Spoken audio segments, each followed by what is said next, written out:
Hey, what's up, guys? This is Apollo Uchiha here, back with another part of what if Naruto was struck by lightning. And before continuing this, I want your suggestion on which topic should I make a movie. Yeah, I'm thinking of making a movie tomorrow. So yeah, comment down below on which topic should I make movie regarding Naruto. And if you haven't, please leave a like and subscribe to my channel. And without further ado, let's continue our story. Naruto was currently sitting on top of the Hokage tower. Since he had been struck by lightning, he had find high places very relaxing. It has been 6 months since Naruto had asked Manoyaka to start his training. It was one of the best and worst decisions in his life. He had grown greatly in the areas of speed and stealth, but each day he would go home dead tired. After Naruto managed to run around the village without getting caught once, Manoyaka had stepped up his training. He now had to run around the village in under 30 minutes without getting caught by any of the guards or any other summons that Naruto had forced to summon. If he was caught by the summons, they were to attack him as punishment. The task was proven to be very difficult for Naruto. Manoyaka was not joking about the other panthers' stealth.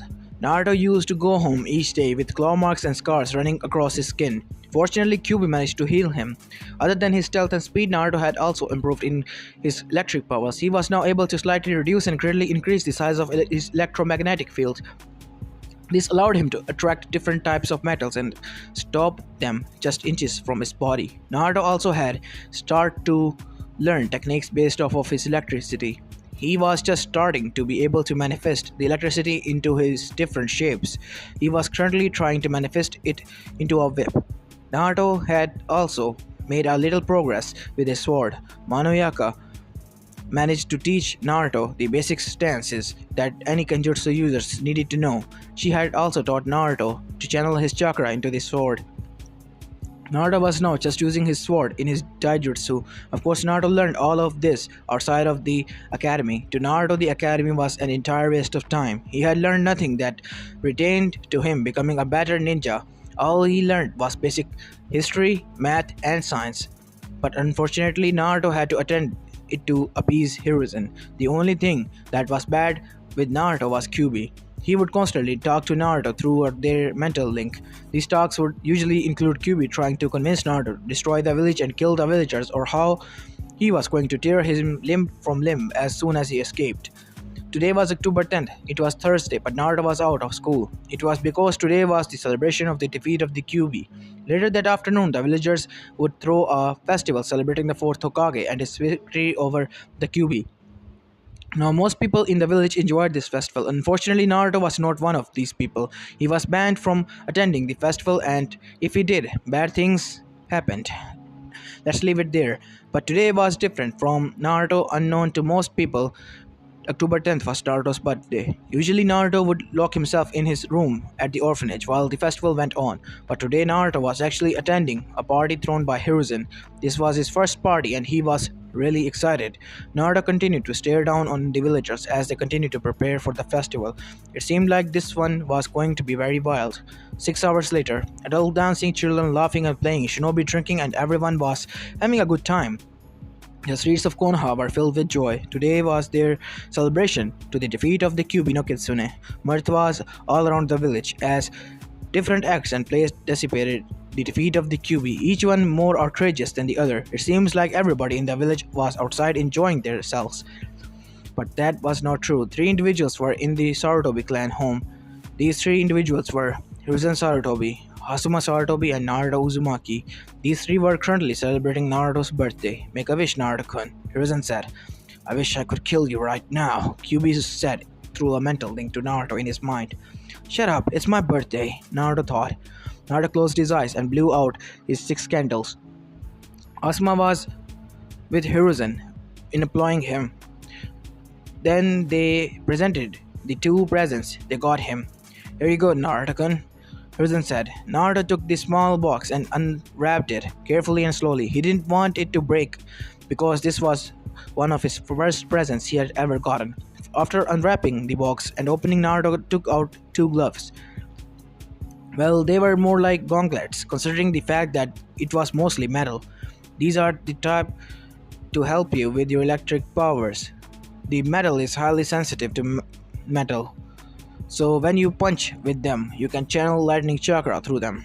Hiruzen said. Naruto started to stare at amazement at his new gloves. He put them on and immediately found they were too big. But suddenly, they felt a prick on his arm, and the gloves started to glow in a blue light. Then they shrunk to fit snugly onto Naruto's hand. The gloves inside are lined with seals to help maintain their condition. It also has a seal that makes them shrink and grow according to your hand size. That pricks you felt was it taking your blood. Now, nobody but yourself will be able to use them. Hiruzen said with a smile. Naruto ran up and hugged Hiruzen for his new gift. Hiruzen chuckled and then returned the hug. After several seconds, Naruto let go of the hug and ran to Asuma. Asuma presented him with his gift. Naruto once again carefully unwrapped the gift again. His face split into a grin when he saw the box what it contained. The box contained several sets of brand new kunai, shurikens, and senbons. Each weapon had different design than made from the look like others, shinobi senbons and other weapons. And they look amazing, hella amazing in regarding to Naruto. Naruto ran up and hugged Asuma for the gift. Asuma laughed and returned the hug to Naruto. Once the hug was over, Hiruzen sealed Naruto's new weapon into a scroll. Naruto refused to take out of the gloves, saying that they were too comfortable. Hiruzen and Asuma just chuckled at his possessiveness. Hey Naruto, how would you like to go out in the festival today? Asuma asked. Naruto suddenly stopped and took a look, thinking. Usually he would try to avoid the festivals in fear, but something bad would happen. But with his training and with his Asuma and Hiruzen there, he doubted that anything bad would happen. Sure, why not? Naruto said. Asuma grinned and led Naruto out of the house with Hiruzen in tow. As soon as they stepped outside, Hiruzen was swept away by a wave of drunk villagers. Asuma and Naruto decided to go without him. The first thing Asuma took him to was a game booth. The objective of the game was to try and knock down 5 bottles that were stacked on top of each other. Asuma gave the booth runner 5 yen for 5 balls. The balls were old and run out, but they were perfect for Naruto. Naruto picked up the first ball and drew back his arms. His arm then shot forward, sending the ball in a bullet-like path. The ball crashed into the 5 cans and sent them crashing to the floor. The ball crashed into the wall and fell to the floor. Naruto let out a cheer when he saw that he won. The owner reluctantly gave Naruto his prize. It was a mini QB doll with its eyes as an X. Naruto handed it to Asuma, who sealed it into the seal that contained Naruto's weapon. Naruto and Asuma decided to try another booth.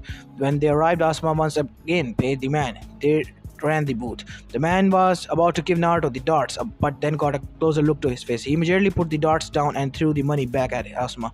We do not serve his kind here, the man said with disgust in his voice. Asuma looked in anger at what the man said. Naruto looked even angry. My father will be hearing of this. You should be considering that, Asuma said. Just get away from my stand, demon lover, the booth owner said. Naruto and Asuma walked away from the booth in anger. The next hour was filled with them trying different booths and getting the same reaction as before. Now it seemed that everyone has gotten aware of Naruto's presence at the festival and all eyes seem to be on him. What is he doing here? Why is Asuma leading it around? The demon shouldn't be here.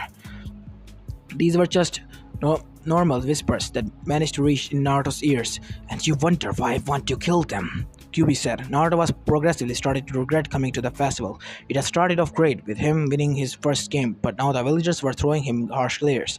They seemed to be harsher than usual. Asuma-san, let's go out of here. I don't want to be here anymore, Naruto said.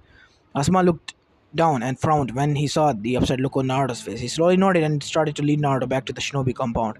About halfway there, a wall of angry civilians met them. Asuma-san, while I do respect you, your father, I have to ask you, why are you escorting that boy around? A civilian asked. Asuma's eyes narrowed slightly. Unfortunately, Hirobi-san, that is none of your business. Now, if you would excuse us, we have somewhere to be. Good day to you, Asuma said. Asuma took a step forward, yet the wall of civilians did not move. Asuma's eyes again narrowed. Unfortunately, Asuma, I cannot allow you to walk with that boy around. It is an insult to all of the lives that were taken and lost that year, Hirobi said. I don't know why it is an insult, because this boy had done nothing. I know your arrogance and stupid and ignorance sometimes makes that hard for you to see, Asuma said with a slight smirk on his face. Hirobi growled and took a step forward. He started to reach for Naruto, but he had his hand swatted away by Asuma. Give me that boy, Asuma. You know what he did to this village. How can you just let this demon run around this village as if it didn't do anything? Hirobi said. Asuma remained quiet for several seconds before his knives appeared in his hands. You just broke a law that is punishable by death. Now, die. Asuma said, before slashing at Hirobi's neck. Hirobi fell to the ground, clutching his neck. Blood started to run over his hands. Asuma silently stepped around the dying Hirobi and continued to lead Naruto back to the Soratobi compound. The civilian wall broke apart when they saw the dying Hirobi. Ah, the sight of blood is so beautiful, Yubi said. After several minutes, they finally arrived at the compound. Asuma led Naruto back to his house and wished him good night. Naruto quickly fell to sleep. Asuma noticed that the light in his father's office was on, so he decided to tell him about the recent event. Asuma walked into the office to see Hiruzen going through a massive pile of paperwork. Hello, To-san, Asuma said. Hiruzen looked up and smiled when he saw Asuma there. Hello, Asuma-kun. How did you, Naruto, enjoy the festival? I trusted that nothing bad happened, Hiruzen said. Asuma's face took on a frown when he heard that. Everything was actually going well. Naruto had managed to win at one of the booths and got a prize. We decided to go to another booth to see if he could win another. Unfortunately, the owner refused to serve Naruto, Hiruzen said. Asuma said. Hiruzen frowned when he heard this. He would have to personally talk to the booth owner. The next hour was just getting the usual response from different people. We decided that we leave the village before we were confronted by the several civilians. One of them foolishly called Naruto a demon. At that point, I slashed his throat for disobeying your law, Asuma said. The reason frown became even deeper when he heard this. It seems like Naruto's birthday had just been ruined by the stupidity of the villagers. Hiruzen stood up and walked to the window of his office. He had a good view of the village. The celebration and parties were still going on. One of these days, villagers will push him too far. When that point comes, I fear for Naruto and our village. And mostly our village, Hiruzen said. Asuma agreed and said goodbye to Hiruzen. He walked out of the office, leaving Hiruzen alone. Why can't you all learn? Hiruzen seemed to be asking the village. The next day, Naruto woke up, excited to test out his new weapons and gloves. The events of last night were completely gone. Today they were dismissed from the academy, so he had all day to train. Naruto immediately went charging into Asuma's room. He stood at the door and tried to listen if anybody was awake. After hearing nothing, he shrugged. Naruto raised his foot and kicked the door open. Two figures suddenly shot out of bed. Both of them looked tired and present. Naruto immediately recognized Asuma, but did not recognize the woman. From what he could see, she had black hair and red eyes. She looked to have a good figure from behind the curves. Naruto, why did you bust into my room? Asuma asked. Well, you were the last one to have my scroll with my weapons. I just wanted to practice with them, Naruto said. Asuma sighed in relief and then looked at the woman with an apologetic look. She nodded in understatement. Asuma got out of the bed and with only his underwear on. Naruto followed him to his closet, where Asuma pulled out his scroll. Just channel chakra into the scroll and all your stuff will come out, Asuma said. Naruto nodded and then started to walk out of the room. He got to the doorway and suddenly stopped. He slowly turned around with a huge smile on his face. I didn't know you had a girlfriend, Asuma. I'm sure Oji-san would love to hear about this, Naruto said. Asuma and the woman paled when they heard this. It seemed they both wanted their relationship to be secret. Naruto, you can't tell anyone about this, okay? Asuma said. Naruto smiled wide into a full outgrown grin. His eyes contained a mischievous look in them. If you want me to stay quiet, you are going to have to pay, Naruto said. Ask for the woman. I wouldn't mind raping her, Kyuubi said. Asuma sighed and then went back into the closet and came out with the scroll. This scroll contains 3 Raiton jutsus. Is this enough? Asuma asked.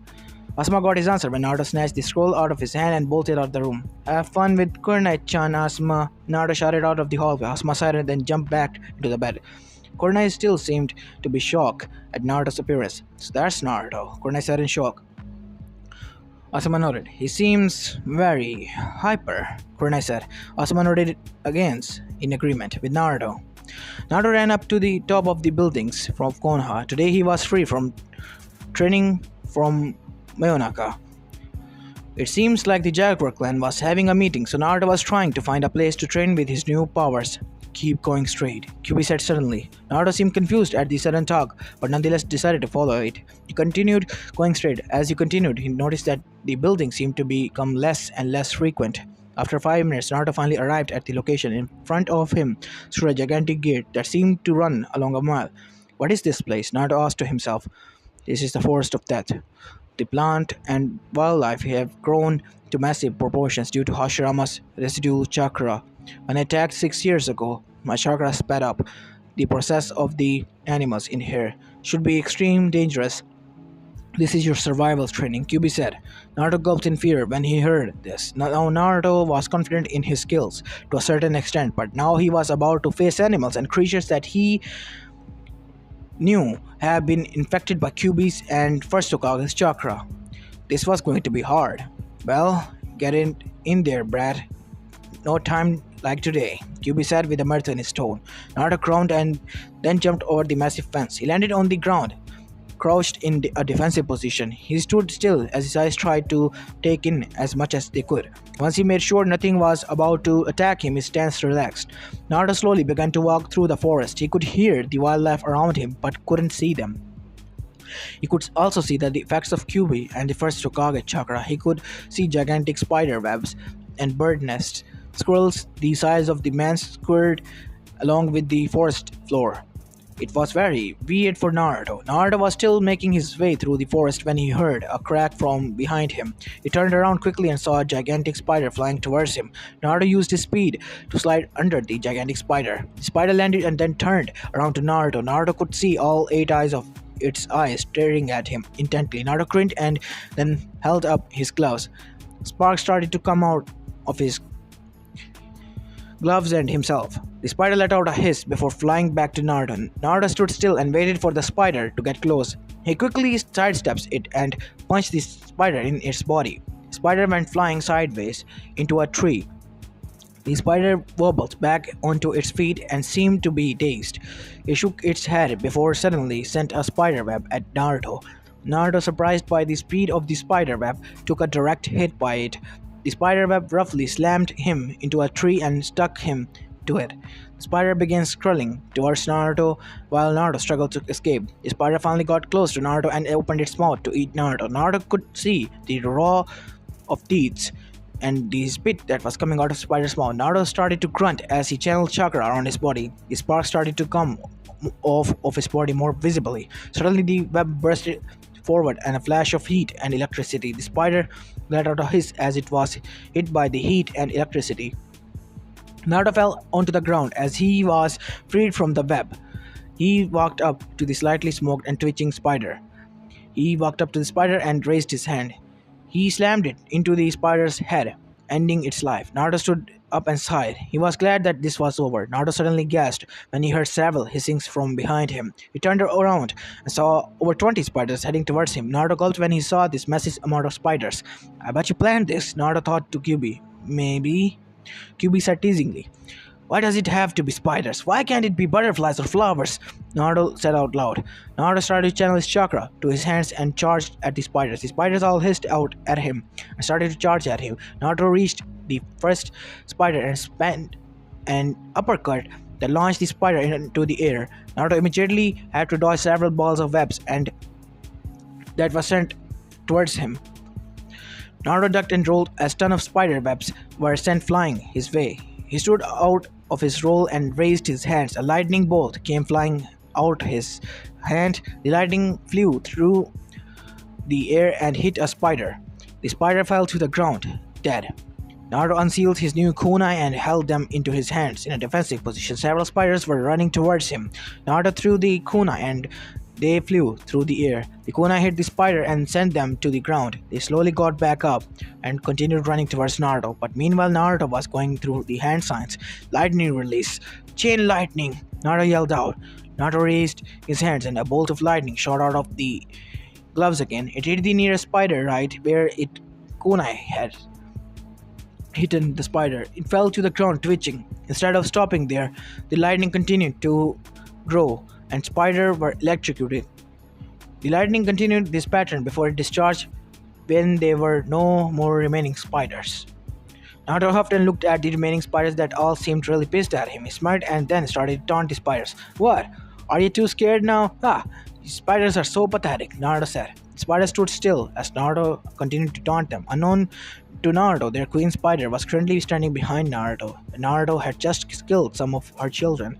I guess I showed those spiders a thing or two, Naruto said.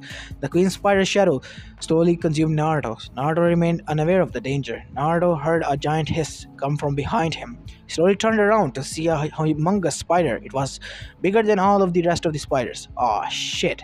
Me and my big mouth. Naruto said. The spider let out one more hiss before charging at Naruto. Naruto was about to jump back, but remembered that he still had other spiders behind him. Naruto jumped up and landed on top of Queen Spider's head. The spider looked up in confusion as Naruto ran along its body. The smaller spider jumped onto the queen spider in an attempt to get Naruto. Naruto looked back and noticed that the other spiders were now chasing after him. He skidded to a stop and faced the remaining spiders. He started to go through hand signs and then slammed his hands onto the spider's back. Lightning release, discharge! Naruto said. Sparks came flying off of Naruto's hands and onto the spider queen's back. The sparks traveled through the running spiders. Two of the 10 spiders jumped into the air to avoid the electricity. The remaining 8 were electrocuted. His jutsu also had the effect of stunning the queen spider. The queen spider fell to the ground as its legs gave out under it. Naruto and the queen were still trembling. Naruto got back up and looked up at the two remaining spiders. Naruto unsheathed his sword. He drew his arm back and went into the fighting style. The swords flew through the air at high speeds when he threw it. The dazed spider had no chance to dodge the sword as it sunk into his stomach. The spider with the sword stuck in its gut fell down to the ground as the blade rattled in its stomach. The last remaining spider hissed angrily as its last comrade lay dead beside it. The spider began to chase Naruto at high speed. Naruto lay still with a smirk on his face. The spider got closer and closer as Naruto stood still. Suddenly, when the spider was about 10 feet away from Naruto, Naruto's chakra exploded outwards. Sparks could be seen flying from his skin. The spider was momentarily shocked by the sudden explosion of chakra, but still continued its charge. Naruto still waited patiently when a smirk as the spider came closer appeared on his face. The spider suddenly lunged to kill Naruto, but Naruto had his swords pierced through its head. Suddenly, the sword cut completely through the spider's head before flying into Naruto's head. Naruto smirked and then yelled in excitement. Electromagnetic pull is so awesome, Naruto said to himself. Naruto was suddenly thrown off the spider's body by its sudden movement. He roughly slammed into the ground as the queen spider scurried away. Naruto looked in confusion as the queen spider ran away. He shrugged in defeat when he saw there was nothing to do. Well, that was exciting, Naruto said. Naruto walked towards the dead bodies of the spider and collected the kunais. They seemed to shake out of the bodies and sized towards Naruto. Naruto would catch them in midair before putting back into their holster. Naruto was walking back to the entrance of the Forest of Death with a confident smile on his face. He had faced a powerful enemy and managed to defeat it. He only wished that he were able to fight that big spider. Naruto suddenly stopped as he heard a whistling through the air. Suddenly, 3 kunais buried themselves in the tree that was right in front of Naruto. He suddenly felt a prick on the back of his neck. Now, what is a brat like you doing in my forest? A feminine voice said from behind Naruto. Naruto stood completely still as the kunai was pressed into his skin. He could feel it trying to go deeper and deeper into him. I was just training, Naruto said nervously. Naruto closed his eyes, hoped that the excuse would work. Suddenly, Naruto felt his spine himself spin, and he was slammed ruthlessly into a tree. He opened his eyes and then they were wide in surprise. Hey, you're that girl that saved me from the villagers once, Naruto said in surprise. Stun her, tear her clothes from her body and rape her, I demanded, QB said. Oh, shut the fuck up, you overgrown perverted fox, Naruto said as he cut the mental link. Now, that Naruto got a clear look on the woman, he recognized her. She had light brown pupilless eyes and violet hair, which was styled in a short, spiky, fanned ponytail. She had a tan overcoat and a fitted mesh bodysuit that stretches from her neck to her knees. She was also wearing dark orange miniskirt. Naruto could see her forehead protector through the hair. He could also see she had a snake pendant hanging on her neck. The girl squinted her eyes as Naruto when she heard him talk. She started to stare at him intently for several seconds before her eyes watered. Gaki, Anko suddenly said before wrapping Naruto into a powerful hug. Naruto was smashed into the girl's developed chest. Instead of resisting, Naruto gave into the hug and was crushed between the girl's melons.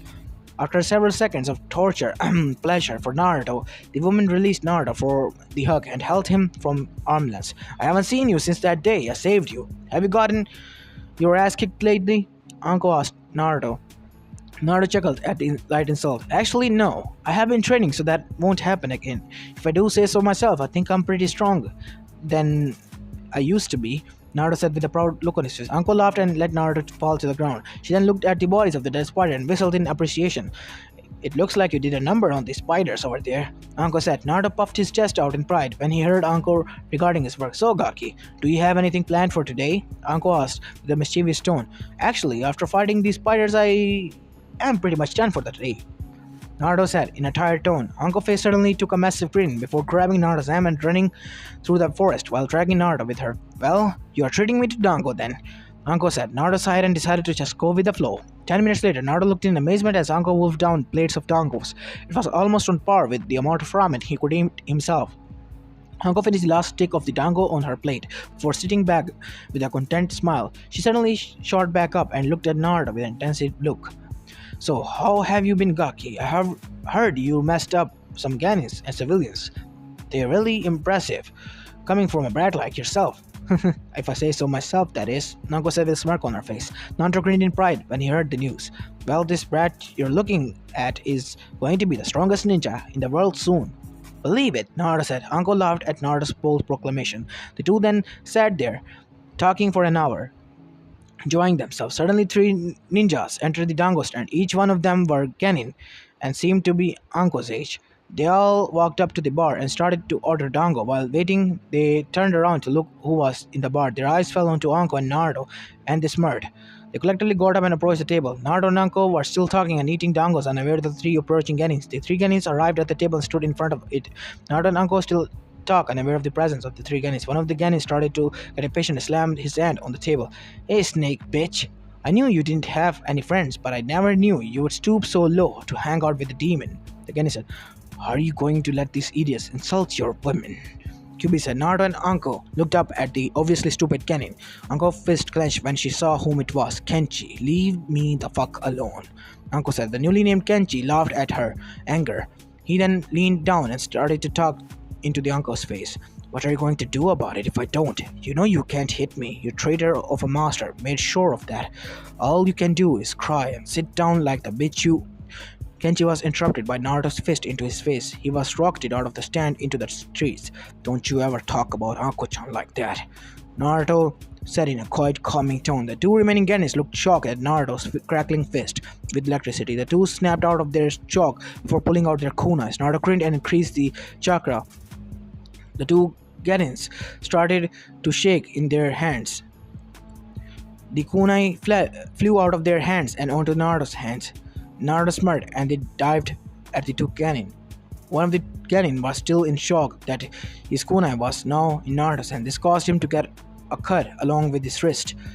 He fell to the floor clutching his wound. The other Genin managed to dodge the strike. The Genin started to go through hand signs for a fire jutsu. Naruto knew he had to get him out of the shop. Naruto channeled an extreme amount of chakra into his muscle and shot off towards the Genin. He threw a haymaker into his chest, which sent the Genin rocketed into the streets. The Genin slammed through the curtains and into the streets. He slammed ruthlessly into the wall of another building. He fell to the ground unconscious. Naruto stood in the dango bar with his fist outstretched.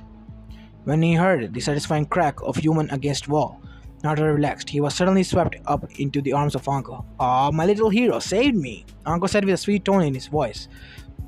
Naruto blushed as Anko swung him back and forth. She then dragged him over to the table and slammed him back to the seat. Now, you are going to sit here and enjoy the dango with me. Naruto nodded happily and enjoyed the plate with dango. A couple of hours later, Naruto and Anko had spent the whole entire day together. First eating dangos, going to eat ramen then, and then pranking the villagers. It was the most fun both of them had for a while. Unfortunately, Naruto was still a child, so he became tired after a while. Anko saw this and decided to take him home. When she asked where he lived, she was surprised to learn that he lived in the Sarutobi clan. Nonetheless, she took him to his home. Currently, Anko was sitting in front of Sarutobi clan's home. She had knocked several seconds ago and was now waiting for someone to answer. Suddenly, Asuma opened the door. His eyes immediately shot towards Naruto and anger started to fill in them. But then he saw Anko and calmed down. He figured Anko wouldn't do anything to hurt Naruto. Anko, what are you doing with Naruto? Did he cause anyone trouble? Asuma asked wearily. Anko chuckled at Asuma's words. Nah, the brat and me just spent the day messing around. He's just tired. That's all, Anko said. Asuma sighed in relief that Naruto was okay. He carefully took him off of Anko's shoulders. I'll tell the brat I said hi and meet me back in that spot when he wants to hang out. Bye. Say hi to Naya-chan for me, okay? Anko said before sunshine away. Asuma sighed when he heard that someone else knew about his secret. He went back into the house and laid Naruto down. He then went back to his bedroom. When he saw Kurenai still laying in bed, he hopped back into the bed. Who was that? Kurenai asked. Just someone dropping Naruto off. Asuma sighed. Kurenai shrugged and then started to cuddle up to Asuma. Also, Anko said hi as Cornet's eyes widen. As this is where I'm going to be leaving off this part, guys. I hope you like this one, and if you do, please leave a like and subscribe to my channel. And this is Apollo Uchiha, and I'm signing out. Peace.